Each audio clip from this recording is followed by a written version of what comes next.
1985 and 1986 were packed with Zzap 64 awards, then 1987 got a bit strange, with gold medals almost disappearing for months. But 1988 is different again. The Amiga is pushing in, the 16-bit machines are becoming harder to ignore, and the Commodore 64 should probably be starting to look tired by now. But does it? Because this is a year where the magazine starts changing, the games industry starts shifting, and our trusty old bread bin is still trying very hard not to be shoved into the corner. So was 1988 the start of the C64 fading away? Or was it another reminder that the machine still had plenty left in the tank? Welcome back to the Cheeky Commodore Gamer channel. We're going through every Zzap 64 gold medal, Sizzler, silver medal, and 16-bit Sizzler of 1988 month by month. Hit like, subscribe, and all that good stuff. And let's crack on with January.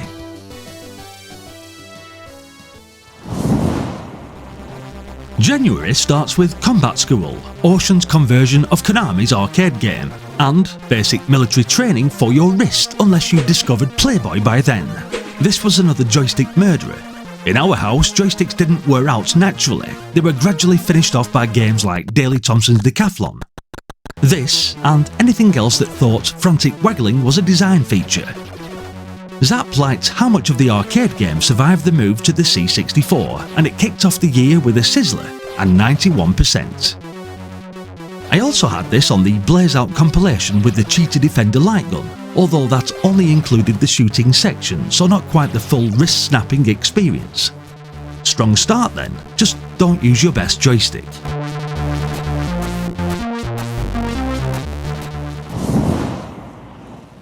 Then Driller arrives, and the Commodore 64 suddenly feels like it had moved up a gear.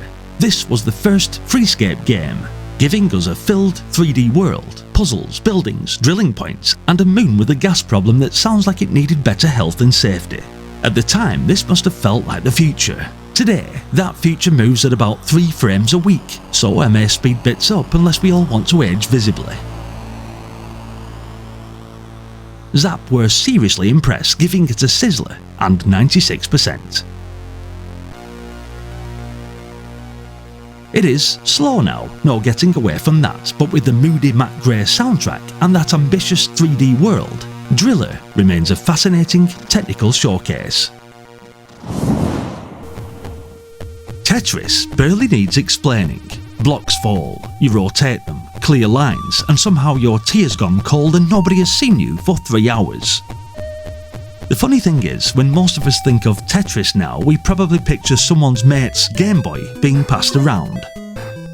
But that version didn't arrive until 1989. Zzap was reviewing Mirrorsoft's C64 version in 1988, before the little grey brick helped turn Tetris into a worldwide handheld obsession. The C64 version is a strange one now. The title screen has atmosphere, and Wally Baben's soundtrack is ridiculous in a good way, apparently running for around half an hour before repeating.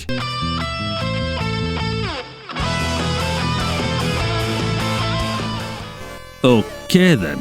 Zzap loved the simplicity and gave it a Sizzler with 94%. The block movement can feel clunky, and there are obviously smoother versions out there, but in 1988 this was superb. No explosions, no ninjas, no spaceships, just falling shapes, simple rules, and the sort of addiction that starts with one quick go, and then quietly eats your brain. Chuck Yeager's Advanced Flight Trainer is ambitious, even if my flying here makes it look like I stole the plane and worked out the controls mid-crime. Electronic Arts tried to cram a serious flight sim onto the C64, with different aircraft, viewpoints, training modes, aerobatics and racing courses. You need the controls beside you, or you'll be ploughing into the scenery before finding the flaps. Flaps, still a strange word. Zzap loved the scope and realism, and the score went high, 95%. Playing it now, it's sluggish, and I kept overcorrecting because I couldn't tell if the controls had registered. With half an hour's practice, I might have enjoyed it more. Chuck Yeager lived to 97, which is about 97 years longer than most of my test flights.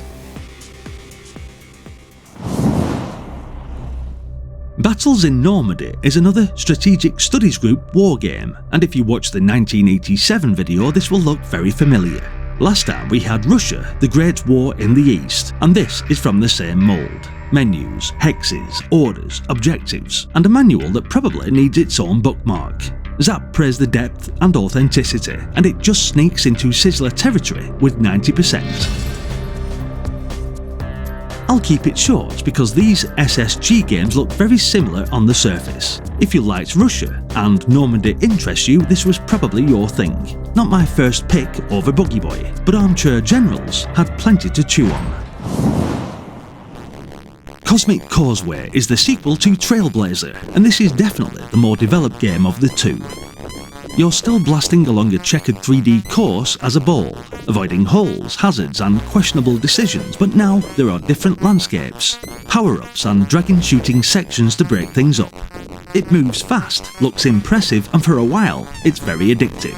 Then it turns nasty. At first you think it's going to be about quick reactions, but before long it becomes a memory test, learning every obstacle, every trap, and every horrible little surprise the course has lined up for you. Zzap liked the speed and visual effects, giving it a Sizzler with 93%.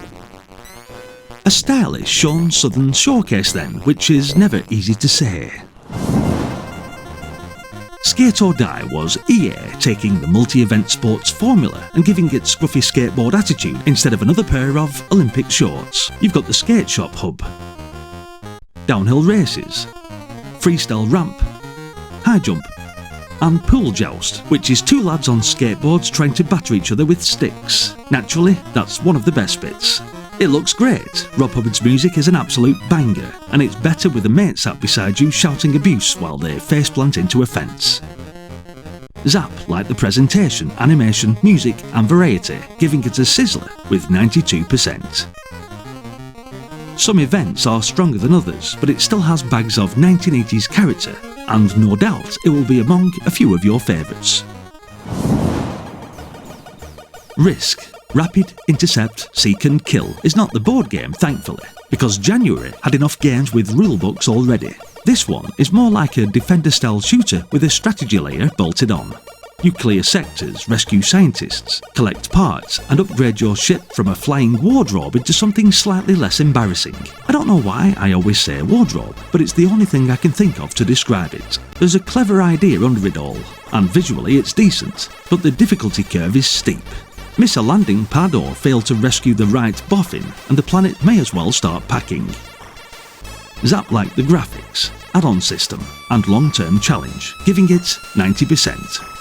Smart game, but not exactly one of the easiest. So 1988 comes flying out of the traps with 8 Sizzlers. We've had broken joysticks, slow 3D moons, falling blocks, dodgy landings, hex map warfare, brutal reflex tests, skateboards, and a shooter where saving tiny boffins is somehow more stressful than it sounds. After 1987's quieter stretches, it already feels like Zzap had found its award button again. No gold medal yet, but January makes a statement. Now February is smaller, but while researching 1988, I could sense everything starting to shift. The 16-bit machines weren't just waiting outside anymore, they were knocking on the door. So let's move on. Matchday 2 is a strange game, but if you stick with it, there is definitely a deeper football sim hiding under the obvious slowness. You've got tackling, heading, crosses, volleys and passing, plus that odd kickometer that takes a while to get your head around. The problem is the pace. Some of you might defend it because it gives you time to plan your attacks, and fair enough. But come on, look at it. The players look like they're wading through wet cement after a Sunday roast. Zzap really rated the depth, calling it probably the most accurate football simulation to date and giving it a Sizzler with 90%. Was it worth that? Let me know in the comments. In fact, what was your favourite football game on the Commodore 64? Hunter's Moon is Martin Walker as the coder rather than just a musician we'll later hear on Armalyte, and this is him building something much stranger than a normal shoot-'em-up. You're stranded in a galaxy of organic hive systems, collecting star cells while avoiding spores, worm cells, traps, time limits and maze-like sectors. There are 128 levels spread across 16 star systems, although flashing star cells can let you skip ahead if you're quick enough. The clever bit is that Hunter's Moon doesn't play like a straight blaster. You need the radar, you need to understand the layout, and you need to think before charging in. It's more puzzle shooter than arcade shooter, which is probably why it won't click with everyone straight away. Zzap gave it 92%, and that feels about right. It looks superb, colourful, weird, very Thalamus. With psychedelic hive patterns and smooth movement. The sound effects are excellent too, almost like the hives are alive and mumbling back at you. Or maybe I've just been playing too long. Tough, unusual, clever, and probably a bit underappreciated. We'll call this one the Thinking Man Shooter. Probably why I'm crap at it. Platoon was one of Ocean's stronger film licenses, and let's be honest, Ocean's licensed games could be very hit and miss. Rather than just making a generic soldier game, Platoon really did try to follow the Oliver Stone film through separate sections: Jungle Patrol, Village Search, Tunnel Network, Bunker, and Escape Sequence. It's rough in places, but it feels like it's trying to recreate moments from the film, rather than just sticking a famous name on the box.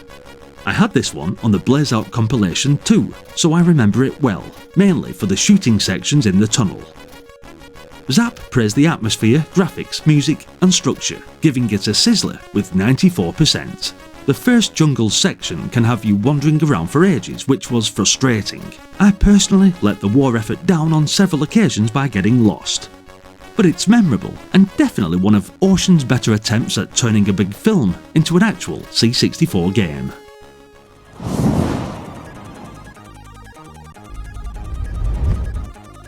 February is definitely much smaller than January, but it wasn't a bad month, was it?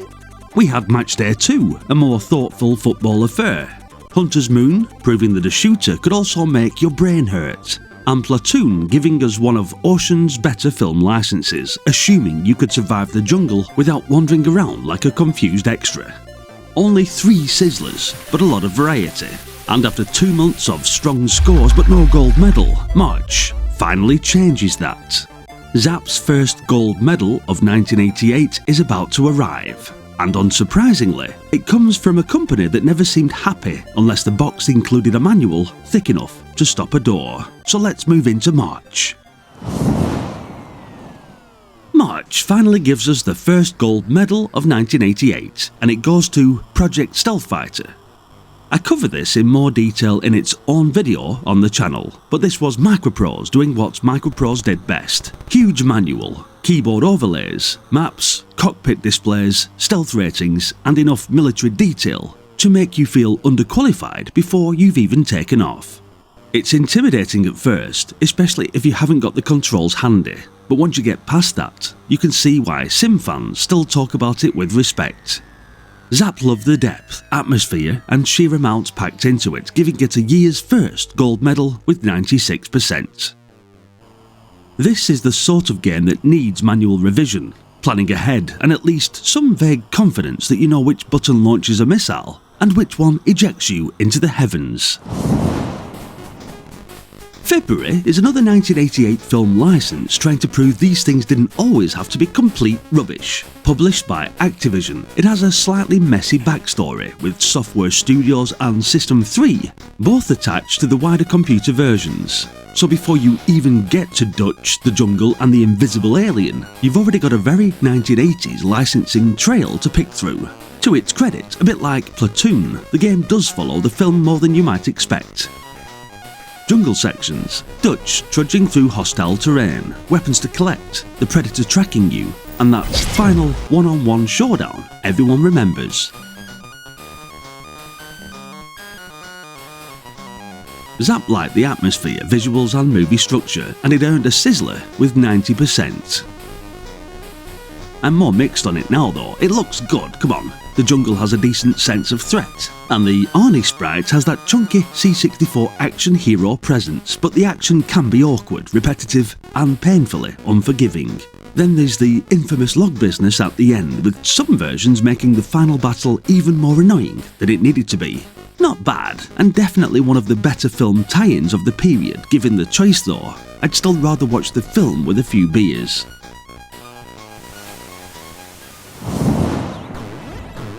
Eyeball 2 turns up in the budget section, which is where these silver medals start making more sense. It's not really much like the original. This time you're dealing with single-screen platform stages, waiting for things to appear, disappear, or line up before you can progress. The sampled speech is still the best bit, with eyeball burning into playground memory, but the game underneath feels more frustrating than fun. Zzap gave it a silver medal with 90%, praising the speech, presentation, and odd platform shooting challenge. I'm less convinced. Not terrible for budget money, but nowhere near as good as the first one. Battle Valley is another budget silver medal, and for £2.99 it looks surprisingly polished. You switch between a tank and a helicopter, destroying enemy targets before the countdown reaches 0. With nice parallax scrolling, strong presentation, and a cracking Duro Intel soundtrack. It's short, tough, and that timer doesn't mess about. But for budget money, this was a smart little arcade action game. Zzap were impressed enough to give it a silver medal with 91%. Not massive, not perfect, but definitely one of the cheap games that punched above its price tag.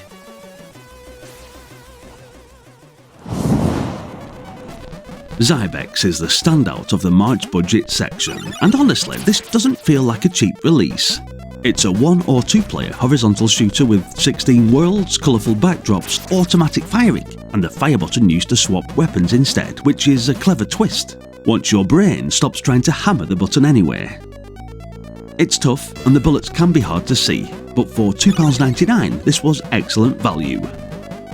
Zzap were very impressed, giving it a silver medal with 93%.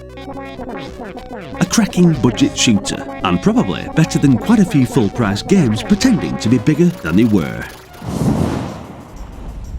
So March finally gives 1988 its first gold medal, and it comes from Microprose with a game that expected you to read the manual before you even breathed near the joystick. Then we had another film license with Predator, which looked the part but became more awkward once you actually had to play it. And the budget section suddenly mattered too, with Eyeball 2, Battle Valley, and Zybex picking up silver medals. That confirmed what I were trying to figure out in the previous year. Zzap were using those silver medals differently, often for cheaper releases that stood out at their price. So March is a mixed but important month. The first gold medal appears, budget games get noticed, and now April is where 1988 starts to feel even more like a changing magazine, because the 16-bit section is about to become part of the story. April starts with something new for this series, a 16-bit Sizzler. Time Bandit on the Amiga is basically a souped-up gauntlet-style maze game with lots of odd extras bolted on, split-screen 2-player, mini-adventures, Pac-Man bits, puzzles, different worlds, and a frankly silly amount of content. I'll be honest, Time Bandit is not exactly a looker for an Amiga game, and the sound isn't going to shake the walls either. But there is something oddly compelling about this one. It keeps throwing new rooms, hazards, and strange little ideas at you, and half the time you're playing just to see what bizarre thing it will chuck in next. Zzap liked the variety and depth, giving it a 16-bit Sizzler with 92%. It's rough around the edges, but it has imagination, and that carries it further than the presentation probably should. Maybe not an all-time classic for me, but as an early 16-bit detour in Zzap, it is definitely worth noting. Strike Fleet is another serious simulation, this time from Electronic Arts and Lucasfilm Games. Instead of controlling one vessel, you're managing a full naval task force. Ships, helicopters, radar screens, weapons, targets, and incoming threats, all while trying not to turn the ocean into an extremely expensive mistake. Now, I'll be honest, this is not my usual quick load comfort zone. This was my first time really having a go, and I didn't have the foggiest idea what I was doing. At one point I blew up an oil tanker, and sat there wondering whether I was supposed to do that, whether he was the bad guy, or whether I had just started an international incident. Zzap loved the depth and tension, and the score landed at 96%. To be fair, that is probably on me as much as the game. Strike Fleet is built for people who want to study the situation, check the screens, understand the mission, and make careful decisions before pressing anything dramatic. I meanwhile turn up like a man handed the keys to a naval task force by mistake. Zzap did mention the sound as the weak point, and I usually add a little background music to games like this anyway. As naval warfare sims go though, this seems like a serious bit of kit, even if I personally spent most of my time committing accidental war crimes at sea. Fourth and inches is American football, so half of us in the UK probably spent the first 10 minutes wondering why everyone keeps stopping every few seconds. But the guys at Zzap did seem to love these American sports games. I played a lot of John Madden on the Sega Mega Drive later on, but I'll admit, I had absolutely no clue about the rules of games like this in the 80s. Once you understand the basics though, you can see that Accolade did quite well here. Play selection, passing, running, defensive calls, substitutions, player stats, and enough structure to make it feel like more than blokes in helmets bumping into each other. Zzap liked the depth and two-player action, giving it 90%. It isn't the sports game I'd naturally pick up, but I can see why American football fans rate it. Against the computer, fine. Against a mate who actually knows what they're doing, probably much better. Not one for everyone, but as C64 American football games go, this seems to be one of the better attempts. So April is smaller, but it's another sign that 1988 is shifting. We'd had Time Bandit turning up as our first 16-bit Sizzler. Strike Fleet going full naval command headache. And Fourth and Inches proving that American football can work on the C64, even if half of us were still working out why they kept stopping. No gold medal this month, but the lens is widening. The Commodore 64 is still the main event, but the Amiga is starting to sit at the table with a smug look on its face. And May brings us back to the bread bin with 3 more Sizzlers, including martial arts, metallic mayhem, and one arcade conversion that is hard not to have feelings about. So let's move on. Samurai Warrior is a lovely oddity. A beat-em-up, but with manners. Instead of just leathering everything on screen, you're expected to bow, talk, give money to peasants, manage your karma, and only draw your sword when needed, which already makes it far more interesting than another side-scrolling punch-up. It can feel a little fiddly at first, and the swordplay takes some getting used to, but the atmosphere is brilliant. The Rabbit Ronin, the Japanese setting, the karma system, the weird little encounters, it all gives the game a personality of its own. Zzap liked the comic book feel, colourful presentation and extra depth, giving it 91%. Not just Samurai Rabbit hits things then, although thankfully there is still plenty of that.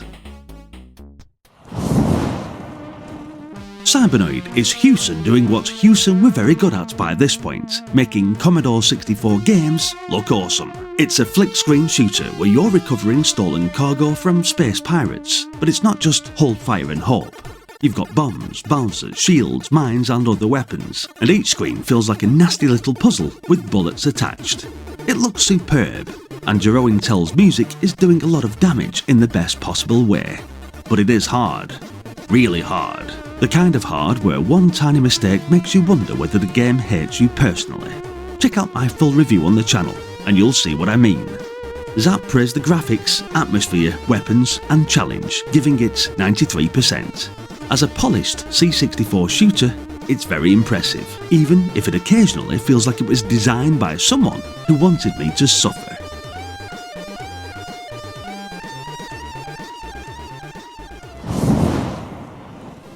Pac-Man himself has obviously been around since 1980, long before the Commodore 64 even arrived, but Pac-Land was a different beast. The arcade original came along in 1984, taking Pac-Man out of the maze and into a side-scrolling platform game, before that genre really exploded. So historically, it matters more than people sometimes realise. By the time the C64 version arrived, Pac-Land was already in an odd position. Important arcade history, yes, but by 1988 the C64 had already seen plenty of more modern platformers, so this conversion feels a little like a time capsule. Zzap thought it captured the colour and arcade feel well, giving it 92%. It is cute, bright and playable in places, but those jumps can be annoying, especially the ones where you have to keep Pac-Man airborne. A good conversion then, and an important arcade game, but probably not the first platformer I'd load up today. So May keeps things focused with 3 64 Sizzlers, and it's a better little month than it first looks. We've had a samurai rabbit with manners, Houston showing just how slick their shooters could be, and Pac-Land arriving as a bright arcade conversion with a surprising bit of history behind it. No gold medal this month, but plenty of character. After a few quieter stretches, June is where 1988 starts putting the foot down again. We're staying with the Commodore 64, the scores are climbing, and one particular award is about to make the month feel a lot more serious. Onwards we go. Another visitor. Stay a while. Stay forever. Yes, Impossible Mission 2 had the horrible job of following a genuine Commodore 64 classic without ruining the magic. Thankfully, it keeps the core idea intact. Searching rooms, dodging robots, using lifts, timing jumps, and trying not to get atomized every few seconds. But this one adds more towers, new robot types, bombs, mines, computer terminals, and extra puzzle layers. I still think the first game had the sharper identity, but this is a very strong sequel. It's bigger, tougher, more complicated, and in places, maybe a bit fussier. Zzap felt it improved the original in several areas, giving it a gold medal with 96%. When the rooms, robots and timing all click together, it still feels like Impossible Mission, just with more ways to get killed. And if you're a fan of the series, check out Impossible Mission 3 from Cytronic Software as well.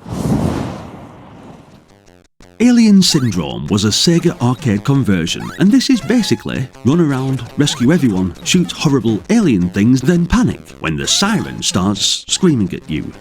It has that gauntlet-style overhead feel, but with spaceships, prisoners, weapons, grotesque bosses, and a tight time limit constantly breathing down your neck. And you know me, games with timers instantly lose about 20% of their score in my head. The conversion seems solid, but the scrolling does get criticised because the screen doesn't always keep up when you're trying to move quickly. And in a game where aliens are already trying to eat your face, that's not ideal.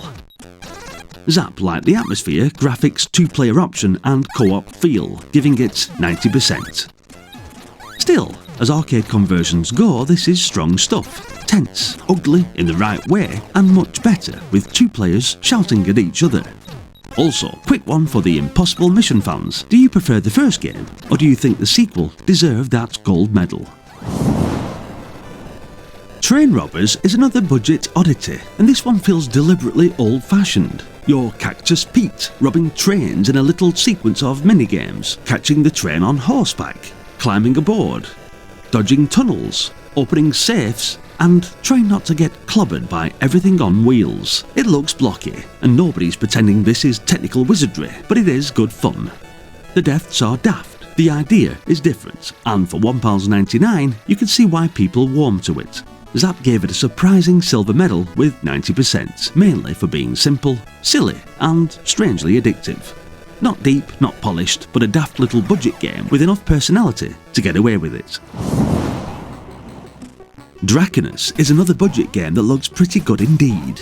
For £2.99 you get a big flick-screen arcade adventure with Frogdom battling through the tyrant beast's world, collecting artifacts, punching bats, spitting fire, and eventually transforming into the Draconoot to reach new areas. It's tough, and some of the controls can feel awkward, but there's a lot packed in for the money. It has that slightly weird fantasy monster budget feel, where you're not always sure what's going on, but you're still poking around the next screen to find out. Zzap praised the graphics, atmosphere, creature design, and sense of scale, giving it a silver medal with 92%. And for £3, that's the point. Draconus feels like a budget game with ambition, the sort of release that makes you look at some full-price games and wonder where the other £7 had gone. June is a good month, and it brings another gold medal. Impossible Mission 2 had the thankless job of following a classic and still came out with 96%. Alien Syndrome gave us a solid arcade conversion, while the budget section chipped in with Train Robbers and Draconus. Two very different cheapies, but both with enough personality to earn attention. That's a gold medal, a Sizzler, and 2 silver medals in 1 month. Not bad at all. And after that, July keeps things short, but not quiet, because the next gold medal is about to arrive. And this one caused far more noise than Zzap could ever have expected. Bionic Commando is a bit of a relief after some of the slower, heavier stuff, because this is pure arcade nonsense with one brilliant trick: the extending bionic arm. And just to be clear, we're talking about the UK C64 version here, the Software Creations developed one, not the poor US version by Pacific Dataworks. That distinction matters because the UK release is the one people actually remember with some affection.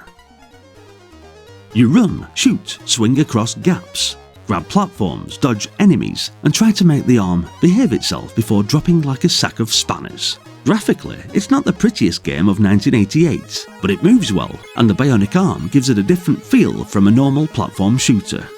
Zzap liked the conversion, the pace, and especially Tim Follin's ridiculous soundtrack, giving it 90%. Hard as nails, obviously, but definitely memorable, and the music is doing half the sales pitch on its own. The Great Giana Sisters is where July 1988 gets very interesting. Yes, it is absolutely a Super Mario Bros. Style platformer. Nobody is looking at those blocks, hidden rooms, power-ups and enemies thinking they have no idea where this came from. Nintendo noticed as well. The story, as far as it's usually told, is that Rainbow Arts received legal pressure from Nintendo after the game appeared in the UK. It wasn't some huge courtroom battle, but the similarities were obvious enough, and the cheeky box slogan, "The Brothers Are History," probably didn't help. The result was that the game was pulled from sale, which of course made it even more legendary. Nothing makes kids want a game more than being told they're not supposed to have it. I had Samantha Fox strip poker, for example, But here's the thing, on the C64 it plays beautifully. You get 32 levels, loads of secrets, colourful graphics, Chris Hulbeck's brilliant music, and for many C64 owners, this was their Mario moment without needing a NES. Zzap gave it a gold medal with 96%, and I can understand that. The controls can feel a bit floaty, and yes, some will always call it a cheeky clone, but controversially or not, it became one of the most famous platformers the C64 ever had. So July is a short month, but it certainly isn't filler. Bionic Commando gives us a fast arcade conversion with that brilliant extending arm mechanic. Then the Great Giana Sisters arrives, gets a gold medal, and brings one of the biggest, hang on a minute, stories in C64 history. It was obvious where the inspiration came from, and after legal pressure the game was withdrawn, which only made it more famous.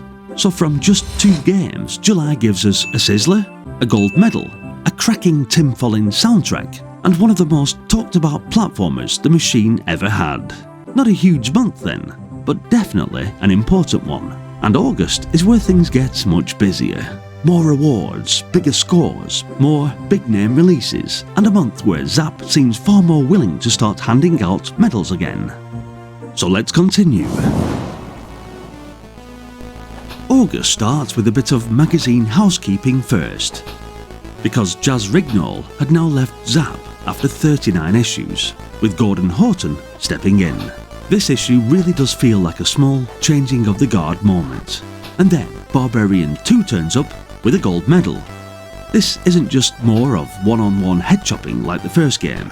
Palace pushed it into the arcade adventure territory with 4 big levels, huge monsters, traps, keys, exploration, and plenty of horrible ways to die. I'm slightly torn on this one now.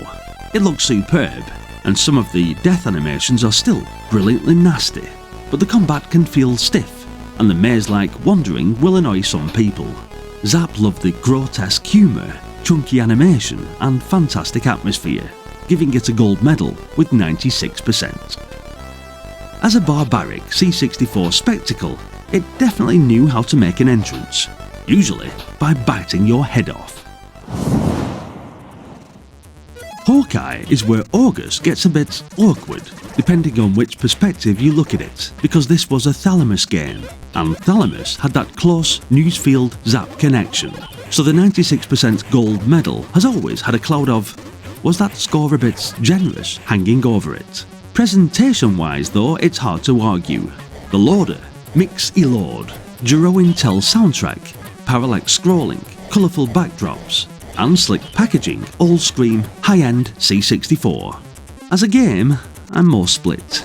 It looks and sounds fantastic, but underneath it's still mostly running left and right, collecting the bits, shooting enemies, and following the flashing Hawkeyes. Zzap loved the production and gave it a gold medal with 96%. And I have to ask, Hawkeye at 96%? First score? Or a bit of Thalamus magic working on the reviewers? Comment section. Behave yourself. Also, while researching this year's issue, I spotted a young person's railcard advert featuring Gary Glitter, which is one of those magazine pages that has aged about as badly as humanly possible. At the time, it was just a daft advert about keeping hold of a railcard discount. Now, knowing what later happened with Paul Gadd, it lands very differently, and not in a good way. So yes, a brilliant bit of accidental 1988 was a strange place magazine archaeology there. Darkside brings Freescape back after Driller, and this is where I had to make a confession. I tried playing it normally, and it was painfully slow. I know that's part of the era, and for 1988 the solid 3D world was impressive, but without emulator speed up, this tested my patience more than the puzzles did. To be fair, there is a real game here if you got the manual, the keyboard commands, and enough calm in your body to tolerate the pace. You're destroying power devices, exploring the moon's surface, solving puzzles, and trying to stop the Zephyr one. Zzap still rated the atmosphere, exploration, and structure, giving it 90%. Today, I'd strongly recommend emulator speed up, otherwise it's less dark side and more I'll just make a brew while it turns left. Bruce Lee getting a silver medal instead of a gold still feels wrong to me. I know Zzap were reviewing the Americana budget re-release here, but come on, 92%? One of the most playable C64 games ever, and somehow still not gold. It may look basic next to later games, but the feel is what matters. You run, jump, kick, collect lanterns, open new areas, and spend half the game trying to boot Yamo and that little ninja bastard into something painful. Zzap praised the addictive platform action and gave it 92%. For me, Bruce Lee is one of the best Commodore 64 games ever made. Simple, fast, funny, and still brilliant with another player controlling Yamo just to be an absolute arsehole. Why it wasn't a gold medal in the first place, I'll never know. And that wraps up August. 2 gold medals, a silver medal, 1 Freescape Patience Test, and an advert that has aged so badly it probably needs sealing in a lead-lined box. Barbarian 2 brought the monsters, Hawkeye brought the polish, Darkside brought the slow 3D moon crawling, and Bruce Lee somehow had to settle for silver despite being Bruce Bloody Lee. Brilliant games, debatable scoring, and 1 railcard advert nobody wants to explain. Next up, we move into the back end of 1988, and by this point the Commodore 64 is still punching far harder than it has any right to. Last Ninja 2 was one of those C64 games that felt massive before you even played it. The first game had already made System 3 look untouchable, so sending Armakuni to New York could have gone horribly wrong. A ninja wandering around Central Park, sewers, offices and mansions sounds ridiculous on paper, but somehow it worked. The presentation is still fantastic. Huge detailed backgrounds, moody loading screens, and Matt Gray's music doing half the selling before you even moved. Zzap gave it a Sizzler with 94%, which many of you will probably disagree with because it arguably deserved the gold medal. It's bigger, slicker, and in many ways more playable than the original. That said, it still has those Last Ninja moments where picking something up feels like negotiating with the joystick. The fighting is still clumsy, the jumps can be horrible, and a guide saves a lot of swearing, but as a C64 showcase it's hard to argue. Last Ninja 2 will always be a historically superb game. Salamander is the follow-up to one of my favourite shooters, Nemesis, and on the C64 it probably does a better job of capturing the arcade feel. It switches between horizontal and vertical scrolling, throws in the familiar weapon pickups, multiples, lasers and missiles, and for 1988 it looked seriously impressive. Playing it now, there is slowdown and flicker when the screen gets busy, especially once the game starts chucking more sprites about, but it still moves well enough and doesn't need a degree in flight controls or a manual the size of a phone book. It's an arcade shoot-'em-up with style. Zzap gave it a Sizzler with 94%, praising the graphics, the grip of the gameplay, and how close it felt to the coin-op. If you were really good at it, you might find it a little short, and some reckon it's easier than the big C64 shooters that followed. But as an arcade conversion, Salamander still feels like one of the C64's best show-off moments. Wasteland is a very different beast from Zzap in 1988, a post-nuclear RPG from Electronic Arts, set in the ruins of America, with desert rangers, mutants, robots, radioactive zones, and enough paragraphs in the manual to make it feel half computer game, half survival homework. I love these games, but with these shorter reviews for the Zzap videos, there has been a lot of manual reading involved, that's for sure. It isn't flashy in the usual Commodore 64 sense, but the scale, freedom and atmosphere were miles beyond most RPGs of the time. This would have been a huge game for disk drive owners in the 80s. Zzap gave it a Sizzler with 95%. Revisiting it now, you do need patience. There's disc swapping, lots of reading, and the usual old-style RPG rough edges. But once it gets going, it still feels massive, grim, strange, and very absorbing. It's also hard not to see the family line running through to Fallout later on. Wasteland didn't just give you stats and fights, it gave you a ruined world to poke around in, usually while something horrible tried to bite your legs off. Slimy's Mine is absolutely bonkers, and I mean that in the best possible way. You play as a little frog-like creature, hopping around asteroids, dropping into mines, blasting weird enemies, grabbing diamonds, rescuing little birdies, then somehow filling a hole so you can float off in a balloon. I love the imagination that went into games in the 80s. For a budget game, it's packed with personality. The speech samples are the big selling point. All the Bertie shouting, "You are here!" and enemy screams gave it a mad little identity of its own. I'm sure I heard something ruder being thrown in a few times too, but I could be wrong. Zzap gave this a silver medal with 94%, which is another huge score. It gets repetitive after a while, but while it lasts, it's fast, funny, noisy, and very odd. One of those budget games where you're not always sure what's happening, but you're still having a bloody good time playing. And that wraps up September, a cracking issue, odd in places but packed. Last Ninja 2 proved System 3 still knew how to make the C64 feel amazing to own. Salamander delivered a serious arcade conversion. Wasteland showed that not every game needed fast reflexes. And Slimy's Mine somehow turned frogs, asteroids, balloons and questionable shouting into a 94% silver medal. So yes, September was a good one. Next up, we move into October, where 1988 keeps refusing to calm down. Katakis. Katakis is basically R-Type with a false mustache and a different passport. But on the C64, it's hard to complain when the end result is this good.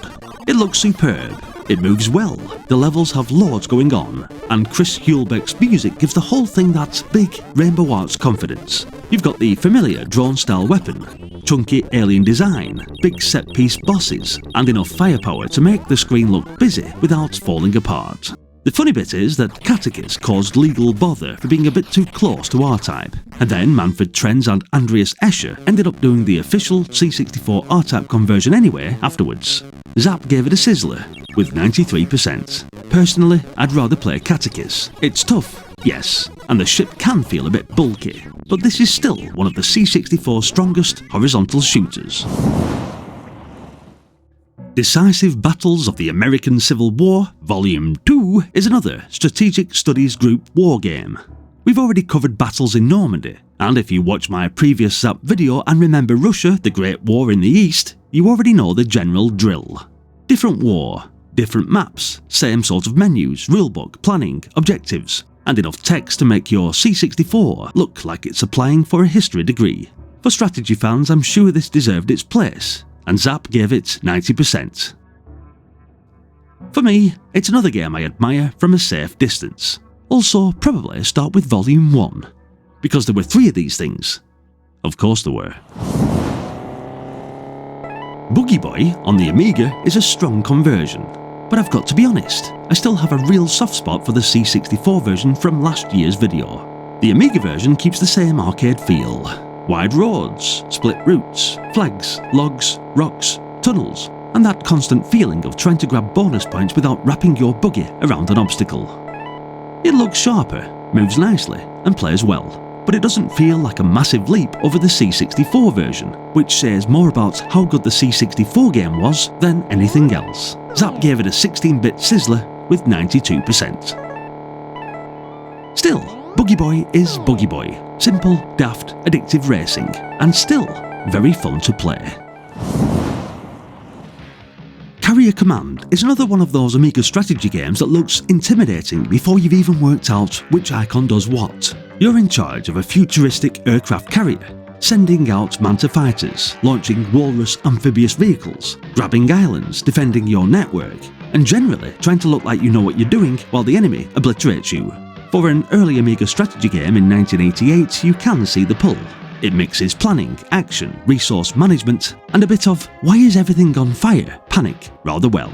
Zzap gave it 92%. It's not pick up and play arcade fluff, but if you get into games like this, Carrier Command becomes oddly absorbing. Now let's all agree that this is where the Amiga really starts showing off. Zzap didn't just like Starglider 2, they went big, giving it 98% and calling it the best Amiga game yet. Reading the review, you can see why. This wasn't just a shoot 'em up with flashier graphics, it was the sort of 16-bit game that made 8-bit owners peer over the fence and think there might be something in this Amiga business after all. You had filled 3D polygons, smooth movement, planet surfaces, tunnels, space travel, mechanical whales, pirates, docking, mining, energy towers, and a cockpit full of indicators that made it feel like you were flying something rather than nudging a sprite around. Zzap even praised the sound for giving the game a real sense of place.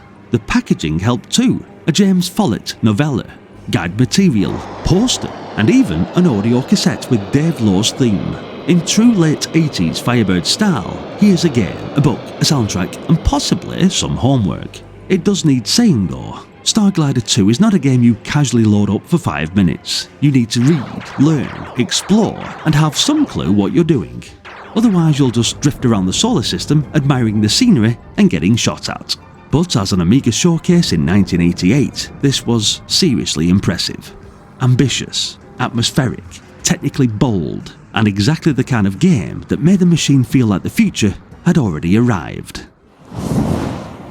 And that wraps up October, a strong, slightly odd month for Zzap 64, with arcade racing, American Civil War strategy, R-Type style blasting, carrier warfare, and the Amiga starting to make a much louder case for itself. The C64 was still doing plenty of damage, but when you see Carrier Command and Starglider 2 getting serious attention, you can feel the magazine widening its view, not abandoning the C64, just beginning to look harder at what 16-bit machines could offer.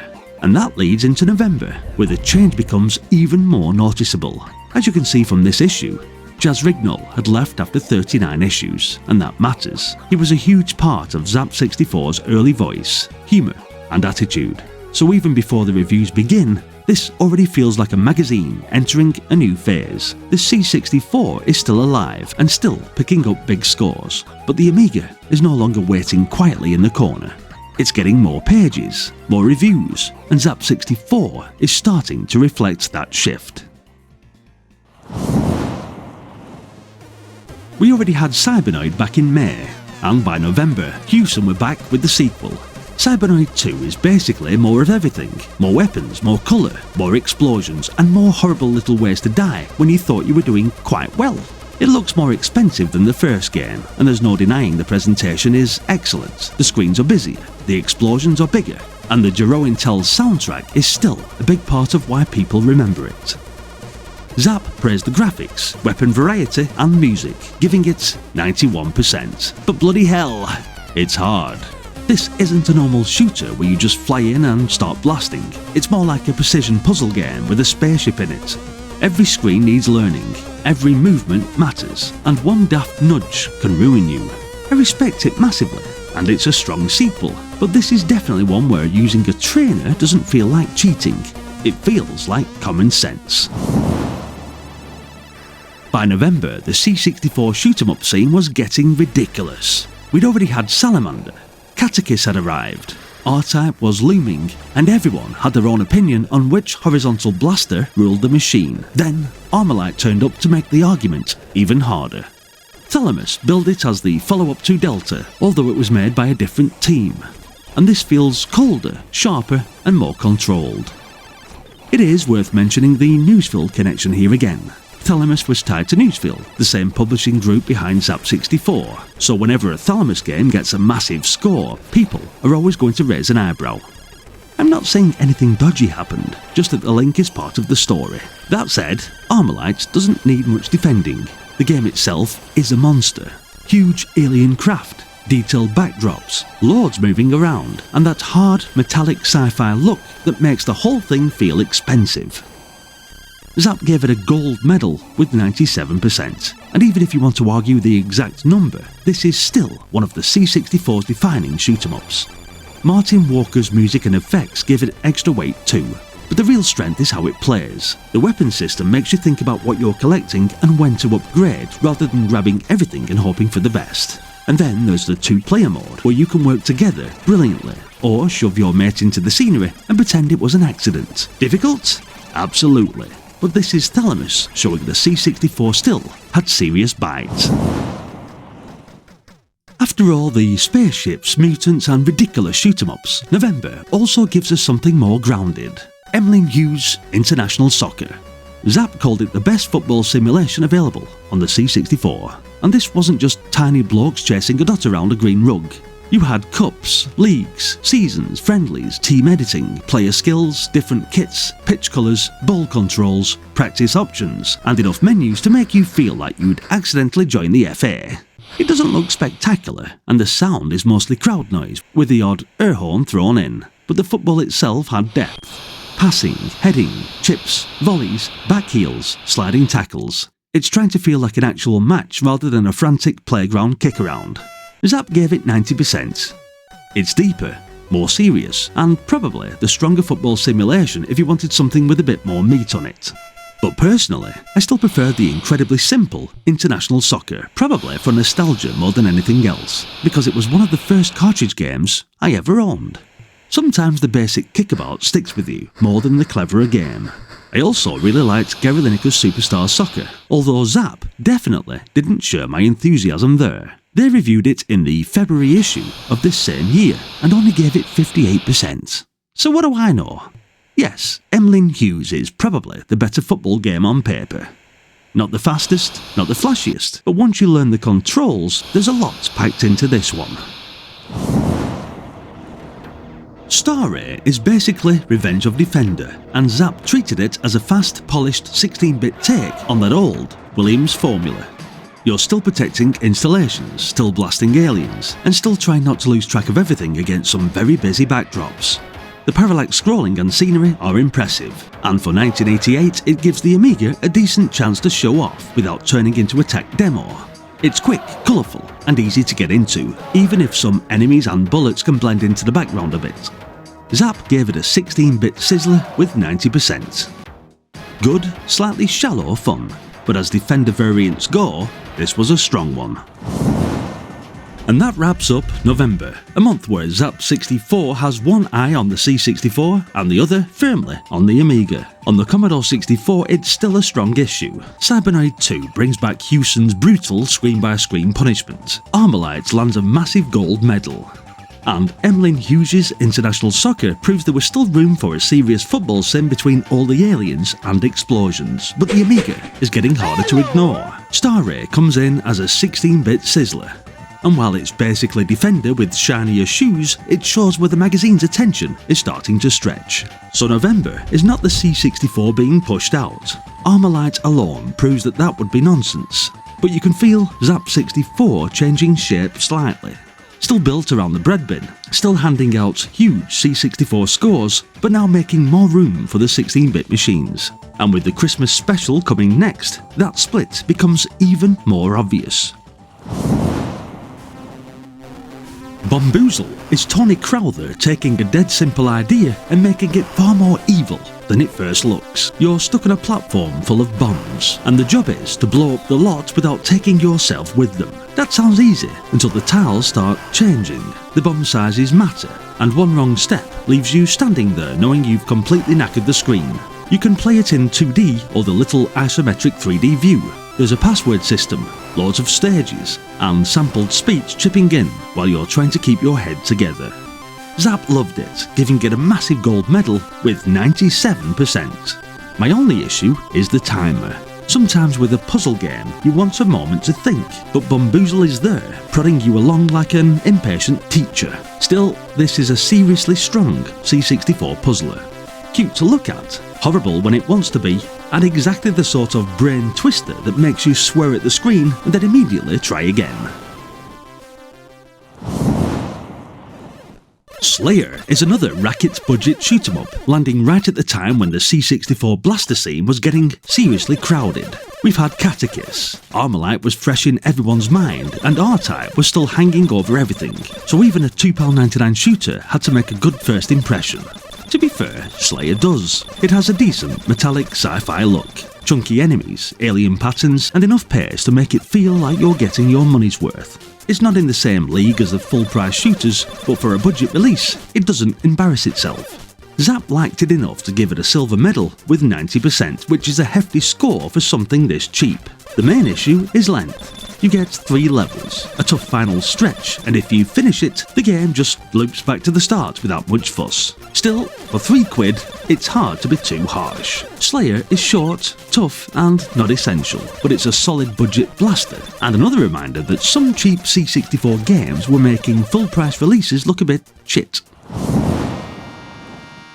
We've already covered Ultima 4 in the previous Zzap video on the Commodore 64, so I won't go marching around Britannia all over again here. The Amiga version is basically the same classic RPG, virtues, clues, spell mixing, talking to everyone, consulting Lord British, and trying to become the Avatar without behaving like a complete menace. It's tidier than the C64 version, but it's not exactly the Amiga flexing its muscles. This is still an older style RPG underneath, just presented a bit more neatly. Zzap gave it a 16-bit Sizzler with 91%, and fair enough. Ultima 4 is deep, important, and still one of the big RPGs of the 80s. But since we've already covered the C64 version in detail, we'll give this one a respectful nod and move on. Before we leave the Christmas special, Zzap also squeezes in a little run of 16-bit adventure Sizzlers, and suddenly we're knee-deep in fish, fraud, and gnomes. First up is fish with magnetic scrolls going fully weird, interdimensional espionage, stolen devices, the 7 deadly fins, and yes, you're sort of a goldfish. It has the unusual sharp writing and lovely Amiga presentation. But for me, it's not a patch on the Pawn or the Guild of Thieves. Zzap gave it 93%, and I could understand the score if you like your adventures strange and wordy. Personally, I found it clever, but not one I'm desperate to dive back into. Then there's Corruption, which swaps fantasy lands for a dodgy London business thriller. New job, suspicious partner, hospital visit, timed events, and the constant feeling that you missed something important 5 minutes ago. This one gets 90%, and it still looks good, but it's also the sort of adventure where you feel like you need a diary, a legal team, and maybe a lie down. And finally, Ingrid's Back, another 90% Sizzler, and a follow-up to Gnome Ranger. This is probably the easiest of the 3 to warm to. Colourful, daft, full of gnome wordplay, and all about Ingrid trying to stop property developers ruining everything. Not exactly the Guild of Thieves, but after fish espionage and corporate corruption, a stroppy gnome causing trouble feels oddly welcome. Again, we already covered Nebulous in last year's Zzap video on the Commodore 64, so I won't dwell on it too long here. The Amiga version is obviously flashier. The rotating tower effect is still brilliant, the water looks smart, and there are extra visual touches all over the place. But honestly, I still prefer it on the C64. This version is brighter, louder, and at times a bit too much for me. The C64 original feels tighter, while the Amiga version seems even more unforgiving than I remembered. Zzap were seriously impressed and gave it a massive 97%. The idea is still superb. Climbing those rotating towers as pogo remains one of the cleverest platform concepts of the era, but bloody hell, it's hard. Back then, we just accepted games treating us like that. Today, I think a lot of people would have one go, fall into the water 6 times and give up. They don't make gamers like they used to. Rocket Ranger is Cinemaware doing what Cinemaware did best, making their games feel cinematic. This is all rocket packs, Nazi plots, dramatic map screens, agent missions, dogfights, fistfights, interrogations, and that famous takeoff sequence where you try to launch like a hero and end up flat on your face like a Burke. The presentation is what mattered here.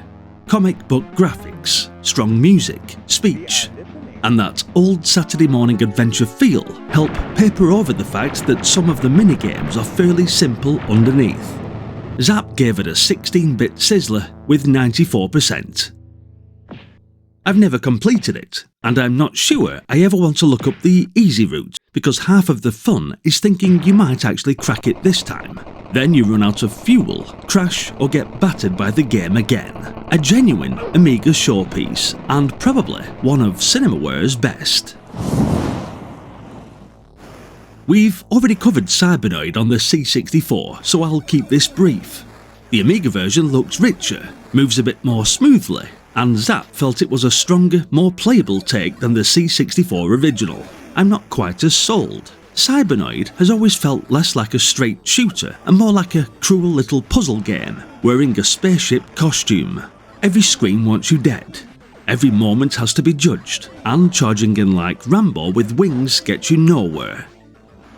Technically, the Amiga version is impressive enough, and it's certainly easier on the eye. Zzap gave it 93%. For me though, this still falls into the admire it more than enjoy it category. A strong score, but not one I'd rush back to. Impossible Mission 2 gets a 16-bit Sizzler here, but I'm struggling with this one. The original C64 game is an all-time classic, tight, atmospheric, memorable, and still brilliant. The sequel feels like it tried to make everything bigger, but not necessarily better. More towers, more chords, more mechanics, more faffing about. And for me, that slows the whole thing down. The Amiga version has the speech, the save option, and a bit more polish, but visually, it still feels very close to its 8-bit roots, just with a harsh colour scheme slapped over it. Zzap still found plenty to enjoy, giving it 92%. I'd rather go back to the first game. A Sizzler on paper, but not one I'd personally defend for long. So the 1988 Christmas special gives the year one last shove over the line. On the C64, Bombuzal grabs a gold medal with a puzzle game that looks cute, then starts mugging your brain. Slayer gets a silver medal too, proving the budget scene could still throw out a decent blaster for £3. Then the Amiga side comes in hard with Ultima 4, Fish, Corruption, Nebulous, Rocket Ranger, Cybernoid, and Impossible Mission 2 all picking up 16-bit Sizzlers. Some of those showed what the Amiga could do. Others were games we already knew from the C64, just brighter, louder, but not always better. For me, Rocket Ranger is the big Amiga statement here. Nebulous, Cybernoid and Impossible Mission 2 are more debatable, but either way, by the end of 1988, Zzap 64 isn't just glancing at the Amiga anymore, it's giving it serious room.